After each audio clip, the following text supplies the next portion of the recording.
Bismillahirrahmanirrahim. Assalamualaikum warahmatullahi wabarakatuh.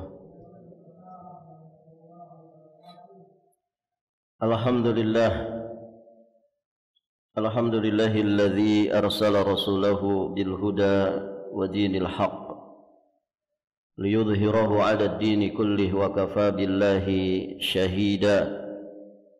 Asyhadu an la ilaha illallah wahdahu rabbi la syarika lah wa asyhadu anna Muhammadan abduhu wa rasuluh. Amma ba'd. Allahumma bika asbahna wa bika amsayna wa bika nahya wa bika namut wa ilaikan nusyur. Allahumma inna nas'aluka ilman nafi'an wa rizqan tayyiban wa amalan mutaqabbala. Ya hayyu ya qayyum birahmatika nastaghith. Aslih lana sya'nana kullah wa la takilna ila anfusina tarfata ain. Para hadirin jamaah salat subuh rahimani wa rahimakumullah. Alhamdulillah, kita senantiasa bersyukur kepada Allah Subhanahu wa taala. Pada kesempatan ini kita berada di 10 kedua dari bulan Rabiul Awal 1446 Hijriah. Kita memohon kepada Allah Subhanahu wa taala dengan seluruh asma-Nya yang husna, dengan seluruh sifat-sifatnya yang maha sempurna, semoga Allah Subhanahu wa taala memanjangkan usia kita semua di atas ketaatan dan keistiqomahan. Amin Allahumma ya rabbal alamin. Para hadirin jamaah yang semoga senantiasa dirahmati dan diberkahi Allah Subhanahu wa taala. Pada kesempatan ini insyaallah kita akan melanjutkan pelajaran kita masih berkaitan dengan sifat man yahmil hammal akhirah. Ciri-ciri orang yang memendam keinginan kepada kehidupan akhirat. Dua sifat sudah kita bahas. Yang pertama, islahun nafsi. Para perindu surga itu adalah orang-orang yang senantiasa berusaha dan terus berjuang dalam hidup dan kehidupannya untuk selalu memperbaiki diri.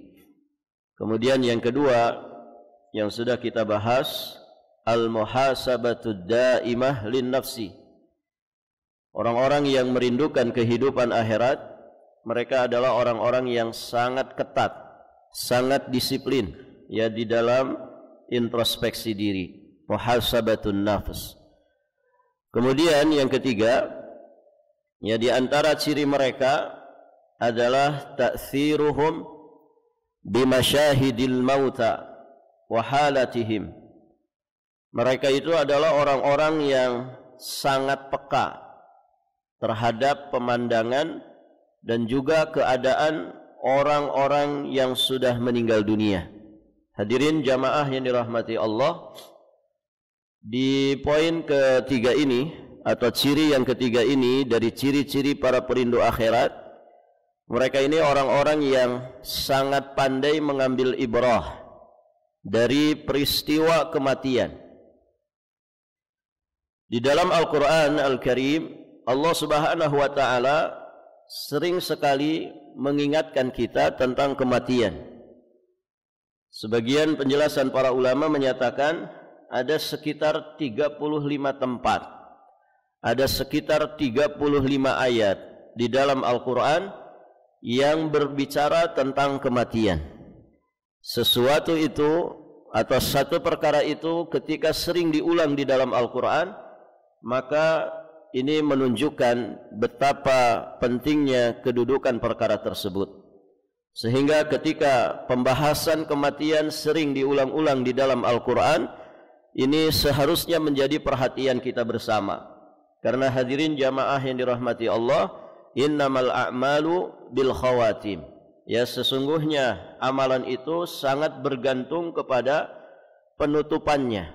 Nilai kita bukan saat ini, Kita bersyukur kepada Allah saat ini kita dipilih oleh Allah Subhanahu wa taala, dimudahkan oleh Allah Subhanahu wa taala untuk bisa salat subuh berjamaah di tengah-tengah manusia yang mungkin mereka lalai.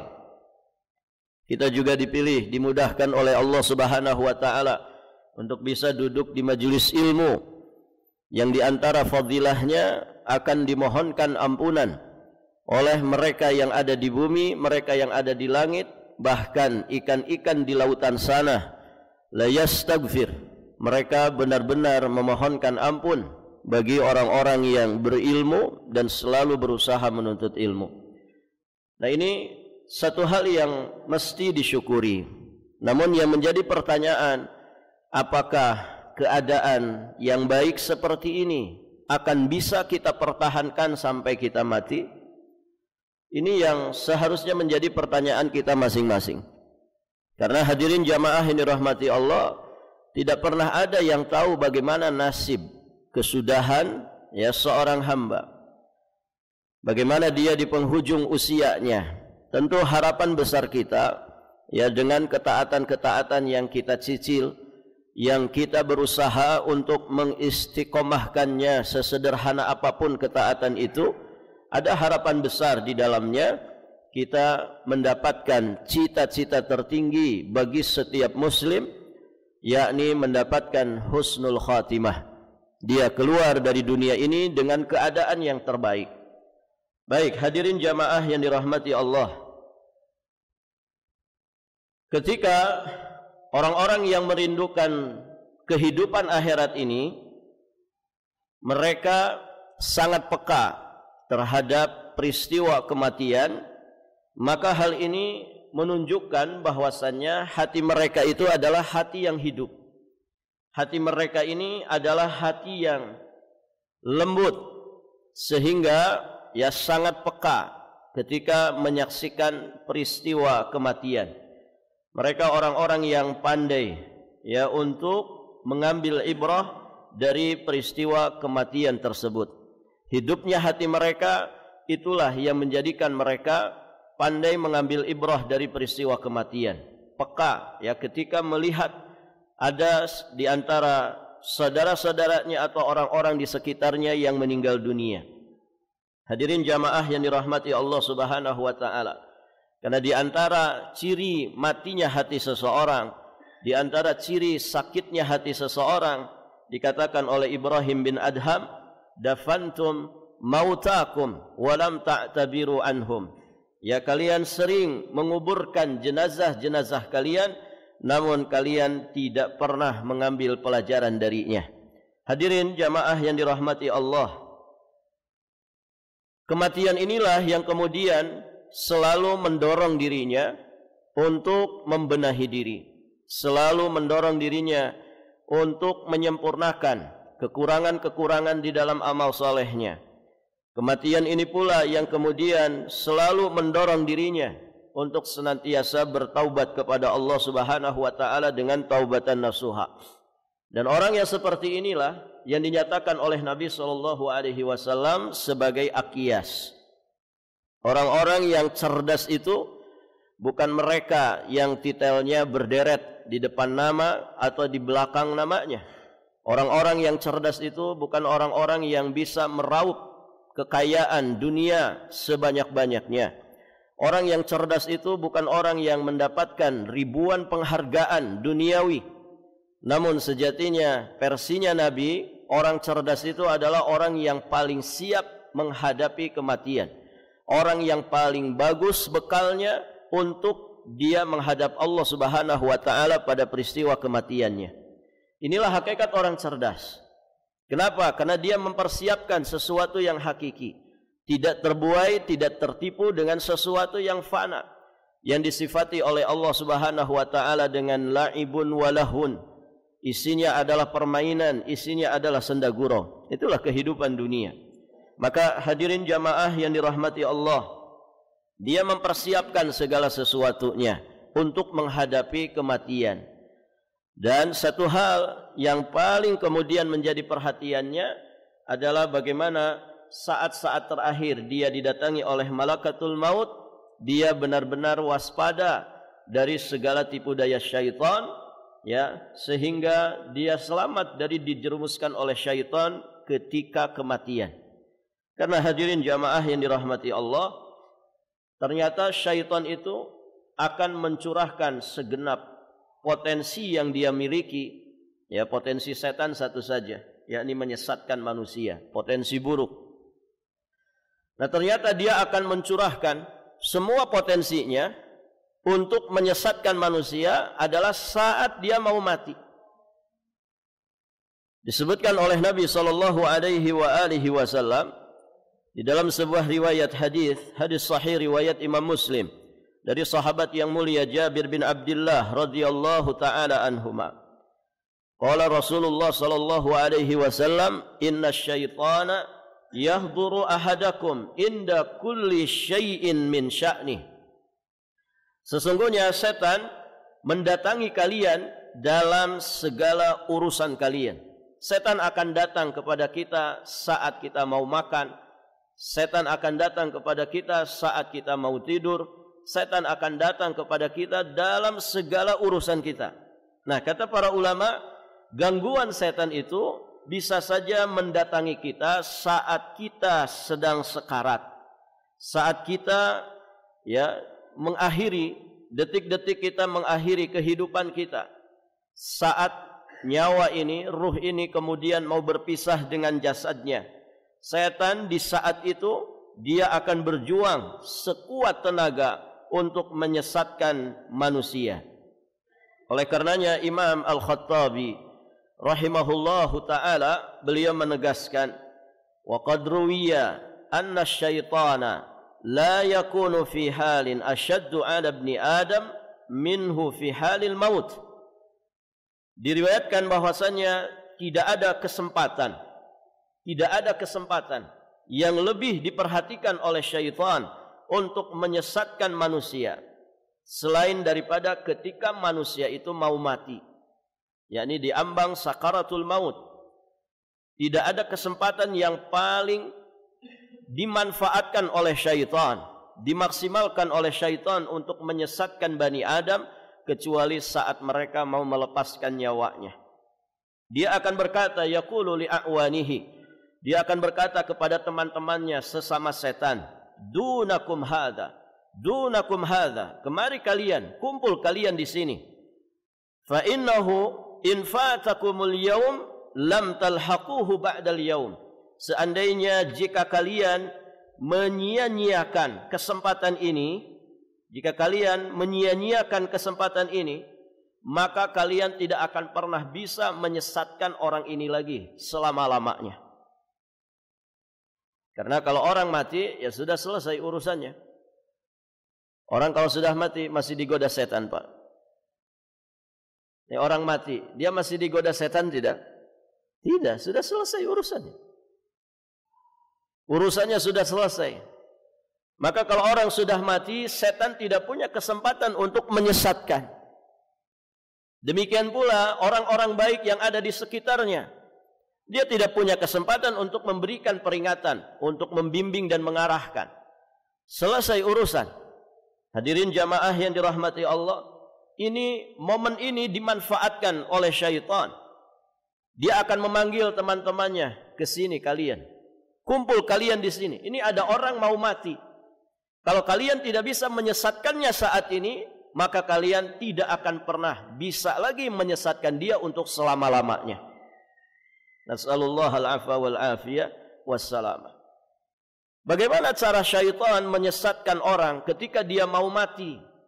Nah, ini dijelaskan diantaranya oleh Imam Ibnul Jauzi alaihi rahmatullah, yang kita nukilkan dalam satu kitab Ats-Tsabat 'alal Mamat. Beliau mengatakan, qad ya'ridu iblis lil marid wal muhtadhar fayu'dhihi fi dinihi wa dunyah wa qad yastawli 'alal insan hina idzin fayudilluhu fi i'tiqadihi wa rubbama hala bainahu wa bainat taubah wa rubbama jaa al-i'tiradu 'alal muqaddar. Kata Imam Ibnul Jauzi rahimahullahu ta'ala, iblis itu bisa saja mendatangi orang yang sedang sakit, orang yang sedang sakarat, ya bahasa orang kita sedang koma. Hadirin jamaah yang dirahmati Allah. Lalu dia akan berusaha untuk merusak urusan agamanya, juga dia akan berusaha merusak urusan dunianya. Kemudian digambarkan oleh Imam Ibnul Jauzi, iblis mungkin saja menguasai seseorang pada saat itu, sehingga dia menyesatkannya fi'tiqadih, dalam hal berkaitan dengan keyakinannya. Di satu ungkapan para ulama dikatakan, setan itu berusaha memurtadkan orang yang mau mati ini. Wa qad jaa fi surah, dia kadang datang ya seolah-olah dia ini adalah sosok orang tuanya yang sudah meninggal dunia, atau dia kadang datang kepada dirinya sebagai sosok yang mungkin oleh orang yang mau mati ini semasa hidupnya diteladani, tapi dia sudah meninggal dunia. Mungkin gurunya, mungkin kiainya, atau siapapun yang punya kedudukan di hati orang tersebut. Maka iblis ini datang dalam bentuk mereka ini, kemudian berusaha untuk memurtadkannya. Dibahasakan oleh sebagian ulama bahwa dia akan mewaswasi orang yang mau mati ini. Saya dulu murtad dari Islam, kemudian di sana saya bahagia, di sana saya selamat, di sana saya mendapatkan segala kenikmatan, maka murtadlah engkau dari Islam. Hadirin jamaah yang dirahmati Allah, kadang kita mendapatkan cerita atau mungkin menyaksikan langsung ketika orang itu merasa sudah dekat ajalnya. Kadang ada ucapannya yang mungkin bagi kita ngelantur atau gimana, begitu ya. Dia kadang cerita, tuh bapak saya sudah datang, tuh ibu saya sudah datang, mbah saya sudah datang, ya. Dia seolah-olah sudah melihat sosok mereka, padahal orang tuanya, kakek neneknya sudah meninggal dunia. Nah, kalau di sebagian orang, para hadirin jamaah yang dirahmati Allah, kalau ada orang sakit, ada orang yang kemudian kata-katanya seperti itu katanya biasanya sudah dekat. Biasanya sudah dekat. Dekat apanya? Dekat ajalnya. Itu sudah tanda-tanda kematian. Nah, hadirin jamaah yang dirahmati Allah, kalau kemudian dia merasa didatangi oleh sosok orang tuanya, oleh sosok mbahnya, ataupun siapapun, yang ternyata orang yang diceritakan itu orang-orang sudah meninggal dunia. Nah, ini bisa jadi dia ini adalah syaitan yang menyerupakan sosok-sosok tersebut, yang intinya dia ingin menyesatkan orang ini, karena sebentar lagi dia akan dicabut nyawanya. Hadirin jamaah yang dirahmati Allah, dan syaitan tidak datang kepada mereka kecuali dengan niat untuk menyesatkannya, diajak murtad. Nah, ini yang dikatakan oleh Imam Ibnul Jauzi, dia akan merusak akidahnya, i'tiqadnya, supaya meninggalkan Islam, ya, sehingga dia dikatakan sebagai orang yang murtad dan mati di atas kemurtadannya. Kemudian kata beliau, wa rubbama hala bainahu wa bainat taubah. Terkadang hadirin jamaah yang dirahmati Allah, syaitan juga menghalangi antara dia dan taubat. Dihalang-halangi dari taubat kepada Allah. Padahal taubat itu jalan keselamatan. Taubat itu jalan keselamatan. Orang-orang yang taubat sebelum kematiannya, Masya Allah, ini hidayah Allah yang sangat besar, taufik dan inayah dari Allah yang sangat besar. Tidak semua orang diberi kemampuan untuk bertaubat sebelum kematiannya. Nah, ini salah satu di antara kejahatan syaitan saat orang itu mau meninggal dunia. Dia dihalang-halangi, ya, untuk bertaubat kepada Allah Subhanahu wa taala. Wa rubbama ja'al i'tirad 'alal muqaddar. Terkadang hadirin jamaah yang dirahmati Allah, dibuat orang yang mau mati ini memiliki rasa protes terhadap takdir Allah Subhanahu wa taala. Dia benci kepada takdir Allah. Dia suudzon kepada Allah Subhanahu wa taala. Imam Al-Khattabi menambahkan, dibuat orang ini putus asa dari rahmat Allah Subhanahu wa taala, ya. kadung sesat, kadung buruk, kadung jelek, begitu ya. Dia dihalang-halangi dari taubat, ya dihalang-halangi dari untuk mendapatkan rahmat Allah Subhanahu wa taala. Dibuat dia suudzon kepada Allah, dibuat dia membenci kematian dengan makna yang negatif. Dijadikan dia bersedih meninggalkan dunianya. Nah, ini orang-orang yang hatinya terpenjara oleh dunia, maka hadirin jamaah yang dirahmati Allah, ketika nanti dia diambil nyawanya, didatangi oleh malakatul maut, maka dia akan berat. Berat, kenapa? Karena hartanya sudah banyak, ya. Pangkat jabatannya mungkin sudah tinggi, popularitasnya sangat luar biasa. Orang-orang yang terpenjara dengan dunia, seringkali mereka merasa berat, bersedih yang sangat luar biasa ketika mau meninggalkan dunia ini. Kemudian juga dijadikan orang tersebut ogah untuk minta maaf terhadap kezaliman yang selama ini pernah dia lakukan kepada manusia. Dibuat dia ini egois, tidak mau memaafkan atau mungkin tidak mau minta maaf kepada siapapun. Padahal hadirin jamaah yang dirahmati Allah, manusia itu disifati oleh Allah Subhanahu wa taala zaluman jahulan. Ya, sangat zalim, sangat jahil. Itu manusia. Cuman kebanyakan manusia tidak sadar saja. Kebanyakan manusia tidak merasa. Bahkan banyak yang kezalimannya sangat luar biasa, menzalimi sekian juta rakyat tapi tidak merasa dia berbuat zalim. Begitu kan? Itu manusia zaluman. Kita juga hadirin jamaah yang dirahmati Allah, mungkin zalim ke istri kita, mungkin zalim ke anak-anak kita, ya. Taunya untuk anak itu ngasih kebutuhannya saja, ngasih uang SPP-nya saja. Padahal anak juga butuh kebersamaan dengan bapaknya. Anak juga butuh perhatian dari bapaknya. Nah, ini kezaliman banyak terjadi, ya.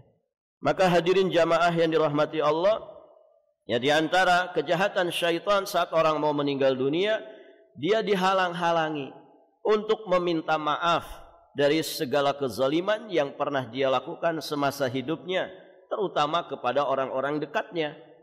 Karena ya zalim itu sering terjadi bukan kepada orang lain yang jauh dari kita, kepada orang-orang yang ada di sekitar kita. Mereka itulah yang rawan mendapatkan kezaliman dari diri kita, atau orang-orang yang di bawah tanggungan kita, di bawah tanggung jawab kita, di bawah amanah kita. Hadirin jamaah yang dirahmati Allah, dan demikian seterusnya. Intinya syaitan dia akan memaksimalkan masa-masa orang itu melepaskan nyawanya dengan mengajaknya, ya, memberikan was-was kepadanya kepada segala keburukan, ya, terutama keburukan di dalam akidah. Diajak dia murtad dari dinul Islam. Maka kemudian Imam Ibnul Jauzi mengingatkan, fayambaghi lil mu'min an ya'lam anna tilka sa'ah hiya masduqatun lil harbi. Nah, ini poinnya. Beliau menyampaikan, maka seorang mukmin dia mesti tahu, dia mesti paham bahwa saat-saat tibanya ajal ini sejatinya merupakan waktu peperangan. Hadirin, tiap hari kita ini melawan syaitan. Tiap hari kita melawan hawa nafsu. Barakallahu fikum. Maka saat kita mau meninggal dunia, sejatinya itulah peperangan yang seharusnya kita mengerahkan segenap upaya kita. Ya, istilahnya perang habis-habisan dengan syaitan itu ya saat kita nanti mau mati. Tentu semuanya ala bisa karena biasa. Begitu kan? Kalau saat kita hidup, saat kita masih ada usia, barakallahu fikum, kemudian kita tidak pernah melatih diri untuk berjihad melawan syaitan, maka jangan harap nanti di penghujung usia kita juga bisa, ya, mencurahkan segenap upaya kita untuk memerangi mereka, gitu ya. Ya, ibarat kata orang tidak pernah olahraga tiba-tiba disuruh olahraga, ya, bukan sehat, ringsek badannya, gitu kan? Kenapa? Tidak terbiasa olahraga. Nah, itu hadirin jamaah yang dirahmati Allah.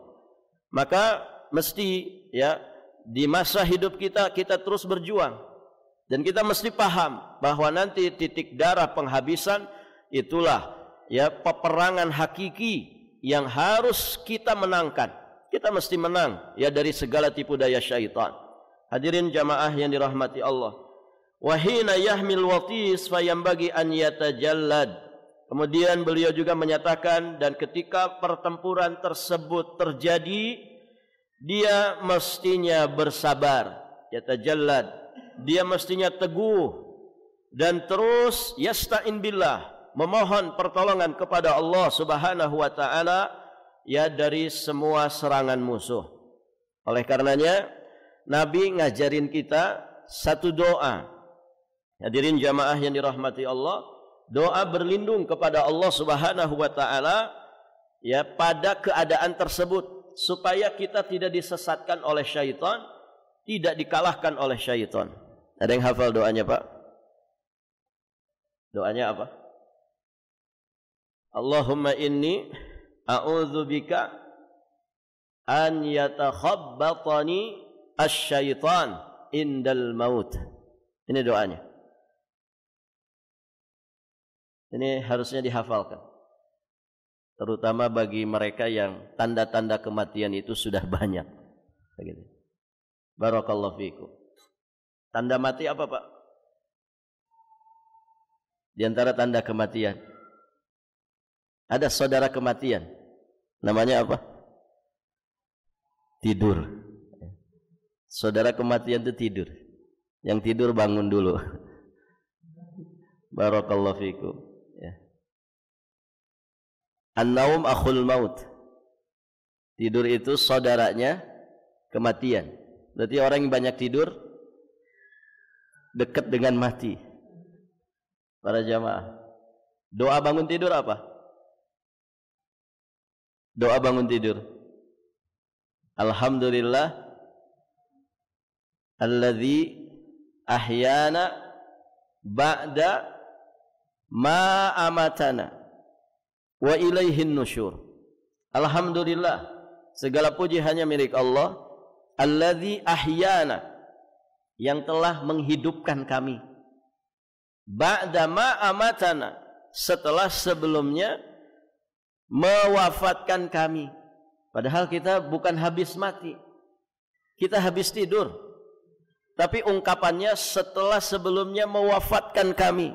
Berarti tidur itu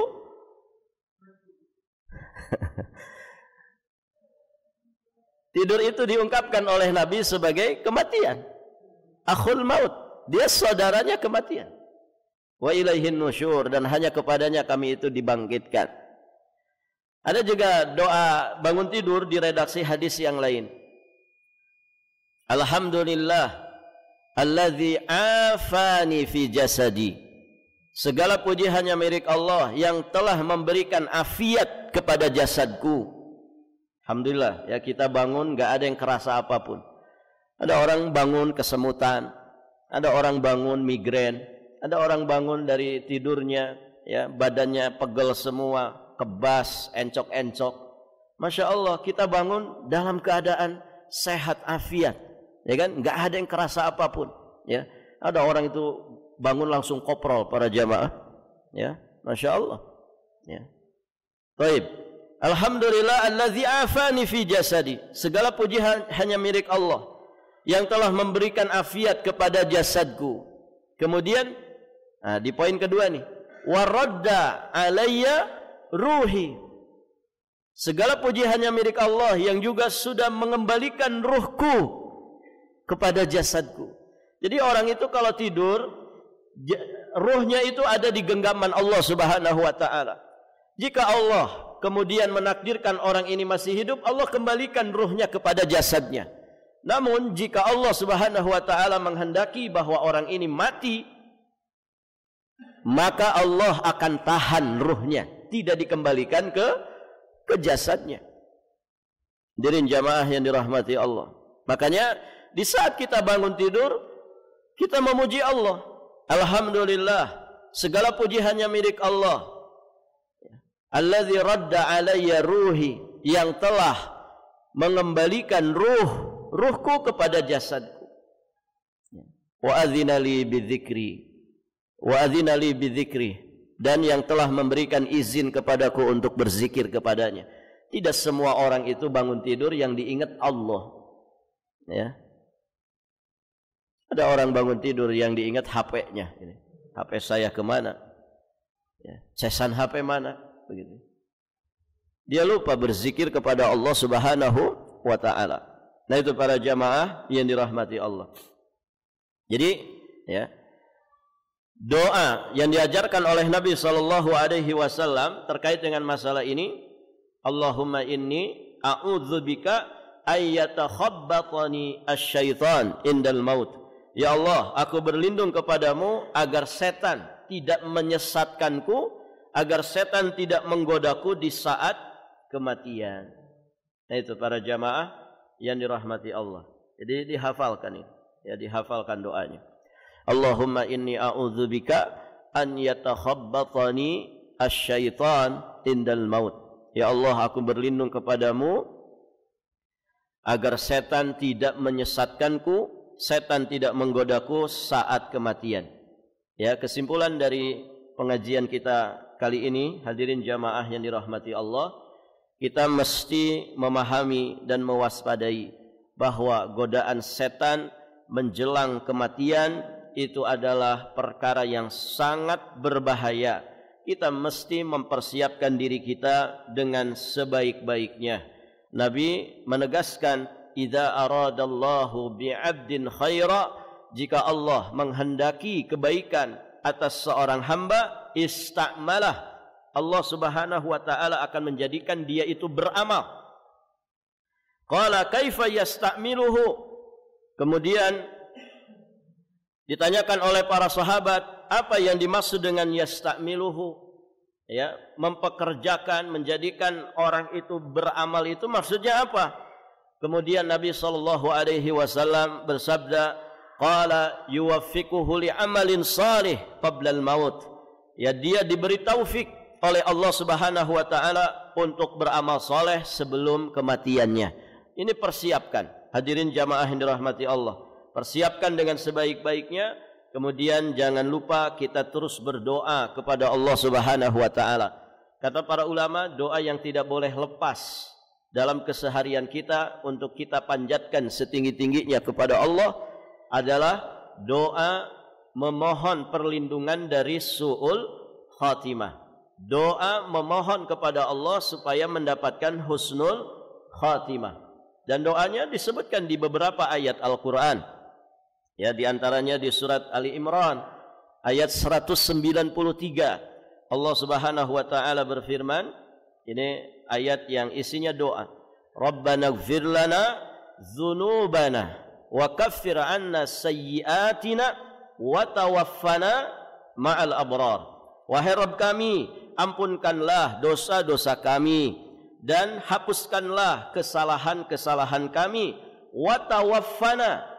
Nah, di sini poinnya. Wa tawaffana, dan wafatkanlah kami ma'al abrar, beserta orang-orang yang selalu berbuat kebaikan. Ini doa ini selayaknya selalu dibaca. Juga disebutkan oleh Allah di surat Al-A'raf ayat 126. Ini lebih pendek lagi. Rabbana afrigh alaina sabra wa tawaffana muslimin. Rabbana afrigh alaina sabra wa tawaffana muslimin. Wahai Rabb kami, limpahkanlah kesabaran kepada kami dan wafatkanlah kami dalam keadaan berserah diri. Orang kalau wafat dalam keadaan berserah diri berarti dia lapang dengan ketetapan Allah. Dia wafat di atas Islam. Kemudian juga disebutkan di surat Yusuf ayat 101. Tawaffani muslima wa alhiqni bis salihin. Ini doanya Nabi Yusuf. Tawaffani muslima, wafatkanlah aku sebagai muslim, wa alhiqni bis salihin, dan pertemukanlah aku bersama dengan orang-orang soleh. Ketemu orang soleh di akhirat itu di mana, Pak? Di surga Allah. Wa alhiqni bis salihin, pertemukanlah aku dengan orang-orang saleh. Hadirin jamaah yang dirahmati Allah, atau doa yang sering dicontohkan oleh para ulama, Allahumma inni as'aluka husnal khatimah wa a'udzubika min su'il khatimah. Ya Allah, aku memohon kepadamu husnul khatimah dan aku berlindung kepadamu dari su'ul khatimah. Semoga Allah menganugerahkan kepada kita semua usia yang panjang di atas ketaatan kepada Allah, di atas keistiqomahan. Karena sebelum minta husnul khatimah biasanya kita minta itu dulu. Betul kan Pak? Betul tidak ini? Masih pada betah di dunia? Nah, berarti kan doanya minta panjang umur. Panjang umur itu kata para ulama ada dua. Ada panjang umur di atas kemaksiatan, kata orang tua-tua keladi, gitu ya. Semakin tua semakin menjadi-jadi. Ada panjang umur di atas ketaatan. Nah, jadi jangan salah, minta panjang umur tuh jangan titik di situ. Dilanjutkan, panjang umurnya dalam hal apa ini? Maka yang dicontohkan oleh Nabi adalah panjang umur di atas ketaatan dan keistiqomahan. Gitu ya. Karena ya rata-rata kita semua pasti pengen panjang umur. Gitu ya. Ada sebuah pertanyaan, ini sering saya sampaikan pertanyaan ini. Kalau ada tawaran begini Pak, sore nanti kita mati, dapat surga Allah, atau 10 tahun lagi kita mati sama-sama dapat surga. Bapak pilih mana? Pilih yang mana Pak? Nanti sore kita mati dapat surga, atau 10 tahun lagi baru kita mati sama-sama dapat surga. Pilih yang mana? Sore nanti Pak. Siapkah?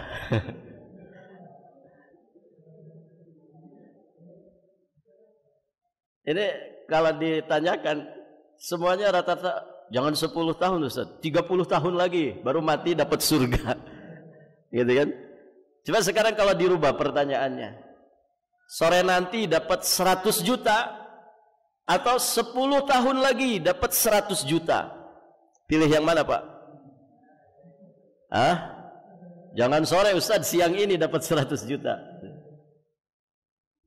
Ini apa ini tandanya?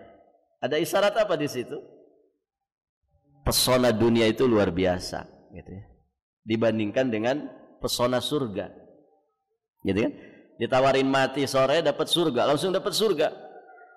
Itu pada tidak mau, pengen yang 10 tahun lagi saja. Kebanyakan orang masih betah di dunia, gitu ya. Barakallahu fiikum.